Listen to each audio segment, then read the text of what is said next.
ಲಕ್ಷ್ಮಿ, ನನ್ನ 50,000 ಕಾಣಿಸ್ತಾ ಇಲ್ಲ ಲಕ್ಷ್ಮಿ. ನೀನೇ ತಕೊಂಡಿರೋದು, ಕೊಟ್ರೆ ಸರಿ ನೋಡೀಗ.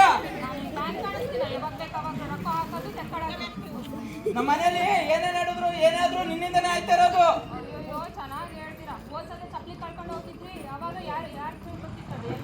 ಅದೇನೋ ಒಂದ್ಸಲ ಬಿಡು ಲಕ್ಷ್ಮಿ. ಎಲ್ಲಿತ್ತು ನಿಮ್ ಜೇಬಲ್ಲೇ ಇತ್ತು. ಏನೋ ಮರ್ತಿದ್ದೆ ಬಿಡ್ ಲಕ್ಷ್ಮಿ. ಯಾಕೆ ಲಕ್ಷ್ಮಿಗದು?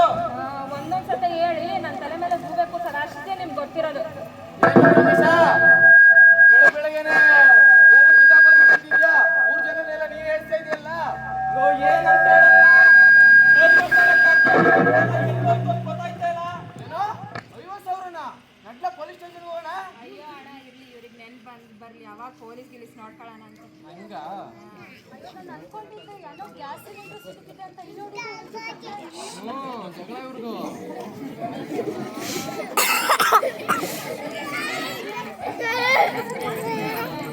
ಎಲ್ಲ ಮನೇಲಿ ಇದೇ ಕತೆ. ನಾನು ನೋಡಿದೆ, ನನ್ನ ಮನೇನೇ ಅನ್ಕೊಂಡೆ.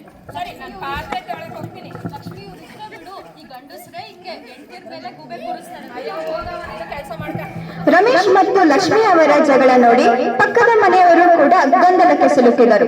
ಆದರೆ ಈ ಸಮಸ್ಯೆಗೆ ಯಾರ ಹತ್ತಿರವೂ ಉತ್ತರ ಇರಲಿಲ್ಲ. ಅದೇ ಸಮಯದಲ್ಲಿ ತಮ್ಮ ಕೃಷಿ ಕಾರ್ಯಾನುಭವ ಶಿಬಿರ ಕಾರ್ಯಕ್ರಮದ ಭಾಗವಾಗಿ ಹಳ್ಳಿಗೆ ಭೇಟಿ ನೀಡುತ್ತಿದ್ದ ಕೃಷಿ ಮಹಾವಿದ್ಯಾಲಯದ 2 ವಿದ್ಯಾರ್ಥಿಗಳು ಅಲ್ಲಿಗೆ ಬರುತ್ತಾರೆ. ಸಮಸ್ಯೆಯನ್ನು ಕೇಳಿದ ಅವರು ಹಣ ಹುಡುಕುವುದಕ್ಕಿಂತ ಮೊದಲು ಆ ಹಣವು ನಿಜವಾಗಿ ಹೇಗೆ ಕಳೆದು ಹೋಯಿತು ಎಂಬುದನ್ನು ತಿಳಿದುಕೊಳ್ಳಲು ಕೆಲವು ಪ್ರಶ್ನೆಗಳ ಮೂಲಕ ಸತ್ಯವನ್ನು ಹುಡುಕಲು ಮುಂದಾಗುತ್ತಾರೆ. ಸರ್, ನಾನು ಶ್ರೀಧರ್ ಅಂತ ಕೃಷಿ ವಿದ್ಯಾರ್ಥಿ ಹಾಸನಿಂದ ಬಂದಿದ್ದೇನೆ. ಅಯ್ಯೋ, ನಂದು 50,000 ಕಳೆದೋಗೈತೆ. ನಾನಿದೆ ಇದ್ಯಾರಪ್ಪ ಕೃಷಿ ಕಾಲೇಜ್ ಅನ್ಕೊಂಡು. ಯಾಕೆ ಸರ್, ಏನಾಯ್ತು ಅಂತ ಕೇಳ್ಬೋದಾ ನಿಮ್ ಸಮಸ್ಯೆನಾ? ಅಯ್ಯೋ, ಬೆಳಗಿಂದ ನಾನು ನನ್ನ ಹೆಂಡತಿ ಕಿತ್ತಾಡ್ತಾ ಕಣಪ್ಪ 50,000 ದುಡ್ಗೋಸ್ಕರ. ಬಿಡಿ, ಅದು ಹೋಗ್ಲಿ. ಅದ್ರ ಬಗ್ಗೆ ಯಾಕೆ ಯೋಚನೆ ಮಾಡ್ತೀರಾ? ನಾವು ಒಂದು ಕ್ವಶನ್ ಕೇಳ್ತೀನಿ, ಅದಕ್ಕೆ ಉತ್ತರ ಹೇಳ್ತೀರಾ? ಏನೋ ಕೇಳಪ್ಪ, ಮಾಡಿ ನೋಡೋಣ. ನೀವು ಕಳೆದ ವರ್ಷ ಈಗ ಮಣ್ಣಿನ ಟೆಸ್ಟ್ ಮಾಡಿ ಸಾಯಿಲ್ ಟೆಸ್ಟ್ ಮಾಡಿಸಿದೀರಾ? ಮಣ್ಣಿನ ಪರೀಕ್ಷೆನಾ? ಅಯ್ಯೋ, ನಮ್ಮ ಅಪ್ಪನ ಕಾಲದಲ್ಲೇ ಮಾಡ್ತೀವಿ, ನಾವೆಲ್ಲ ಮಾಡ್ತದೋ. ಹೋಗ್ಲಿ ಬಿಡಿ. ನಿಮ್ಮ ಹೊಲದಲ್ಲಿ ಯಾವ್ದಾದ್ರು ಕೀಟ ಆಯ್ತಾ? ಯಾವ್ಯಾವ ಕೆಂಪು ಮೂತಿ ಹುಳ ಏನೇನೋ ಅವೇ ಕಣಪ್ಪ. ಅದ್ ಕರ್ರಿ ಜೀರುಂಡೆದ್ ಏನೇನೋ ಅದೇ. ಮತ್ತೆ ಯಾವ್ದಾದ್ರು ರೋಗಗಳು ಬಂದವ? ಅದೇ ಕಣಪ್ಪ, ಜೋಳದಲ್ಲಿ ಈಗ ನಮ್ಮೂರ್ ಕಡೆ ಬಿಳಿ ಸುಳಿ ರೋಗ ಜಾಸ್ತಿ ಆಗದೆ. ನಾನು ಅರ್ಧ ಬೆಳೆ ತಿನ್ಕೊಂಡು ಇಡೀ ಅರ್ಧ ಲಾಭನೇ ಕಿತ್ಕೊಳ್ತು ಹೋಯ್ತು. ಹೋಗ್ಲಿ ಬಿಡಿ, ಅದ್ರ ಬಗ್ಗೆ ಎಲ್ಲ ಯಾಕೆ ಯೋಚನೆ ಮಾಡ್ತೀರಾ? ಎಲ್ಲೆಲ್ಲಿ ಖರ್ಚಾಯ್ತು ಅಂತಂದು ಈಗ 1 by 1 ಗೊತ್ತಾಗುತ್ತೆ ನಿಮ್ಗೆ. ಸರಿ ಸರಿ.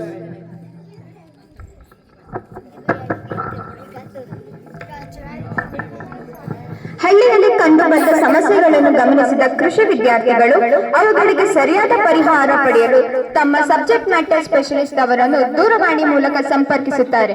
ಈಗ ಅವರು ಹಳ್ಳಿಯಲ್ಲಿ ಕಂಡುಬಂದ ಸಮಸ್ಯೆಗಳನ್ನು ವಿವರಿಸಿ ತಜ್ಞರಿಂದ ಸರಿಯಾದ ಮಾರ್ಗದರ್ಶನ ಪಡೆಯೋಣ. Hello hello hello hello ma'am, ನಾನು ಶ್ರೀಧರ್, ಕೃಷಿ ವಿದ್ಯಾರ್ಥಿ. ಮ್ಯಾಮ್, ಇಲ್ಲಿ ನಾನು ಚೌಡನಹಳ್ಳಿಯಲ್ಲಿ ಕೀಟಗಳ ಬಾಧೆ ಇದೆ, ಅದಕ್ಕೆ ಯಾರು ಪರಿಹಾರ ಕೊಡ್ತೀರಾ? ನಾಳೆ ನಾನು ನಿಮ್ಮ ಗ್ರಾಮಕ್ಕೆ ಬರ್ತೀನಿ ಮತ್ತು ಪರಿಹಾರ ಕೊಡ್ತೀನಿ. ಅದೆಲ್ಲ ಆಗ್ಲಿ, ಮತ್ತೆ ಇಲ್ಲಿ ಬಿಳಿ ಸೊಳ್ಳೆ ರೋಗ ಐತಂತೆ, ಅದಕ್ಕೆ ಯಾರು ಪರಿಹಾರ ಹೇಳ್ತೀರಾ? ನಾನು ಬೇರೆ ಡಿಪಾರ್ಟ್ಮೆಂಟ್ ಮ್ಯಾಮ್ನ ಕೇಳಿ ಹೇಳ್ತೀನಿ. ಸರಿ ಮ್ಯಾಮ್, ನಾಳೆ ತಪ್ಪದೆ ಬನ್ನಿ. ಸರಿ ಸರಿ. ಟ್ರಿಂಗ್ ಟ್ರಿಂಗ್. ಹಲೋ, ನಮಸ್ಕಾರ ಮೇಡಮ್. ನಮಸ್ಕಾರ, ಹೇಳಿ ಮೇಡಮ್. ಊಟ ಆಯ್ತಾ?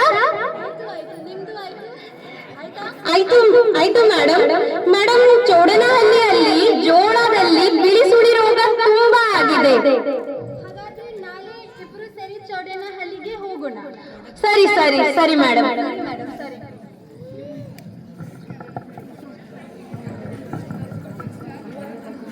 ಒಂದೇ ಕಡೆ ಕೃಷಿ ವಿದ್ಯಾರ್ಥಿಗಳು ಸಬ್ಜೆಕ್ಟ್ ಮ್ಯಾಟರ್ ಸ್ಪೆಷಲಿಸ್ಟ್ ಅವರಿಂದ ಪರಿಹಾರ ಪಡೆಯುತ್ತಿದ್ದಾರೆ. ಇನ್ನೊಂದೆಡೆ ಪಾಪ ರಮೇಶ್ ಮಾತ್ರ ತನ್ನ 50,000 ಹುಡುಕಾಟ ನಿಲ್ಲಿಸಿಲ್ಲ. ಅವರ ಹಣ ಸಿಕ್ಕಿತಾ ಅಥವಾ ಇನ್ನೂ ಹುಡುಕ್ತಾನೆ ಇದ್ದಾನ? ಬನ್ನಿ ಮತ್ತೆ ರಮೇಶ್ ಮನೆಗೆ ಹೋಗೋಣ.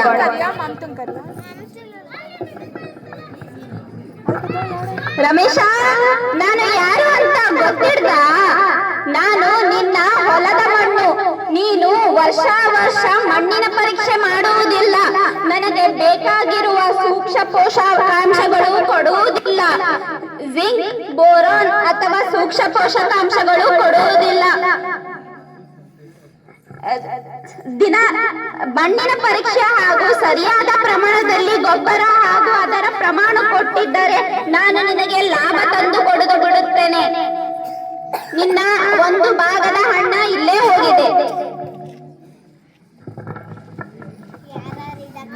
ನೀರು ನನ್ನನ್ನು ನೀವು ಚೆನ್ನಾಗಿ ಉಪಯೋಗಿಸಿಕೊಳ್ಳಲಿಲ್ಲ.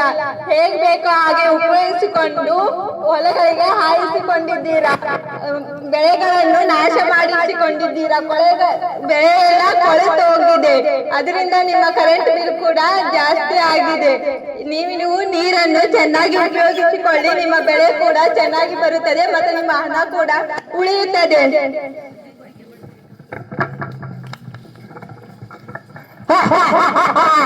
ನಾನು ಕೀಟ ನಿಮ್ಮ ಹೊಲದಲ್ಲಿ ಮಾಹಿತಿನ ನೋಡಿದ್ದೀರಾ? ಕೀಟದ ಜಿಲ್ಲೆ ಇದು. ನಾನು ನಿನ್ನ ಬೆಳೆಯ ಮೇಲೆ ದಾಳಿ ಮಾಡಿರುವೆ. ನೀನು ನನ್ನನ್ನು ಮೊದಲೇ ಗಮನಿಸದೇ ಹೋದೆ. ನೀನು ಮಾಡಿರುವ ಈ ನಿರ್ಲಕ್ಷ್ಯ ತಪ್ಪಿನಿಂದ ಸರಿಯಾದ ಕೀಟನಾಶಕವನ್ನು ಸಿಂಪಡಣೆ ಮಾಡದೇ ಕಾರಣದಿಂದ ಬೆಳೆ ಹಾನಿಯಾದ ಮೇಲೆ ಮಾಡಿದ ಆ ಸಿಂಪಡಣೆಯಿಂದ ನಾನು ನಿನ್ನ ಬೆಳೆಯ ಒಂದು ಭಾಗವನ್ನು ಕಿತ್ತು ತಿಂದಿರುವೆ. ನಾನು ಬೇಸಿಗೆ ರೋಗ ನಾನು ಸ್ವಲ್ಪ ಇದ್ದಾಗಲೇ ನನ್ನನ್ನು ಗಮನಿಸಲಿಲ್ಲ. ಜಾಸ್ತಿ ಆದ ಮೇಲೆ ನನಗೆ ಔಷಧಿ ಹೊಡೆಯಲು ಶುರು ಮಾಡಿದೆ. ಸರಿಯಾದ ಸಮಯಕ್ಕೆ ಗಮನಿಸಿ ಸರಿಯಾದ ಔಷಧಿಯನ್ನು ಬಳಸಿದ್ದರೆ ನಿನ್ನ ನಷ್ಟವೇನೂ ಆಗುತ್ತಿರಲ್ಲ. ನಿನ್ನ ಒಂದು ಹಣದ ಭಾಗ ಕೂಡ ನನ್ನಿಂದಲೇ ಹೋಯಿತು. ರಮೇಶ, ನಾನು ಮಾರುಕಟ್ಟೆ ಬೆಳೆ ಬಂದ ತಕ್ಷಣ ನನ್ನನ್ನು ಮರೆತು ಬಿಟ್ಟೆ.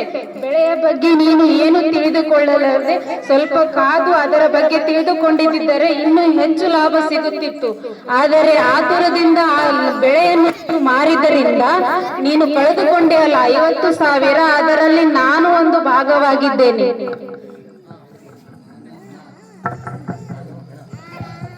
ನಾನು ಹಣ ನನ್ನನ್ನು ಹುಡುಕುತ್ತಿದ್ದೀಯ ರಮೇಶ? ನನ್ನನ್ನು ಯಾರು ಕದ್ದಿಲ್ಲ. ನೀನು ಮಾಡಿದ ನಿರ್ವಹಣೆಯಿಂದ ನಿನ್ನ ಹಣ ಕಡಿಮೆ ಆಗುತ್ತಾ ಬರುತ್ತಿದೆ ದಿನ.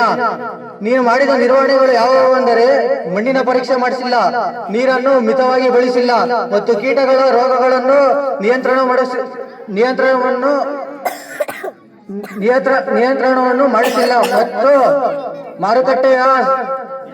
ಮಾರುಕಟ್ಟೆಯ ಬಗ್ಗೆ ನಿನಗೆ ಸರಿಯಾದ ಮಾಹಿತಿ ಇಲ್ಲ. ಆದ್ದರಿಂದ ನಾನು ಹಣ ನಿನ್ನಿಂದ ದೂರ ಸರಿದಿದ್ದೇನೆ. ನಾನು ಸರಿಯಾದ ಕೃಷಿ ಪದ್ಧತಿಗಳನ್ನು ಅಳವಡಿಸಿಕೊಂಡಿದ್ರೆ ಈ ರೋಗ ಪರೀಕ್ಷೆ ಆಗಲಿ, ರೋಗವಾಗಲಿ, ಕೀಟನಾಗಲಿ, ಮಣ್ಣಾಗಲಿ ಎಲ್ಲನೂ ಸರಿಯಾದ ರೀತಿಯಲ್ಲಿ ಬಳಸಿದ್ದರೆ ಇವತ್ತು ನನ್ನ 50,000 ದುಡ್ಡು ಉಳಿತಿತ್ತು. ಈಗ ನೋಡಿದರೆ ಸರಿಯಾದ ಕೃಷಿಯಾದ ಪದ್ಧತಿಗಳನ್ನು ಅಳವಡಿಸಿಕೊಳ್ಳದೆ ಈ ರೀತಿಯ ಸಂದರ್ಭ ಬಂದಿದೆ. ನಾವು ಈ ನಾಟಕದ ಮೂಲಕ ನಿಮಗೆ ತಿಳಿಸಲು ಏನಂತ ಹೇಳಲು ಇಷ್ಟಪಡುತ್ತೇನೆ ಎಂದರೆ, ಕಷ್ಟಪಟ್ಟು ದುಡಿದು ಕೃಷಿಯನ್ನು ಮಾಡದೇ ಹೊರತು ಜ್ಞಾನದಿಂದ ಕೃಷಿಯನ್ನು ಮಾಡೋಣ. ಅವಾಗ ನಮ್ಮ ಜೊತೆ ಈ ಹಣವು ಜೊತೆಯಲ್ಲೇ ಇರುತ್ತದೆ, ನಮ್ಮನ್ನು ಬಿಟ್ಟು ಎಲ್ಲೂ ಹೋಗುವುದಿಲ್ಲ ಎಂದು ಹೇಳುತ್ತಾ ಈ ಕಿರುನಾಟಕವನ್ನು, ಬೀದಿ ನಾಟಕವನ್ನು ಮುಗಿಸುತ್ತಿದ್ದೇವೆ.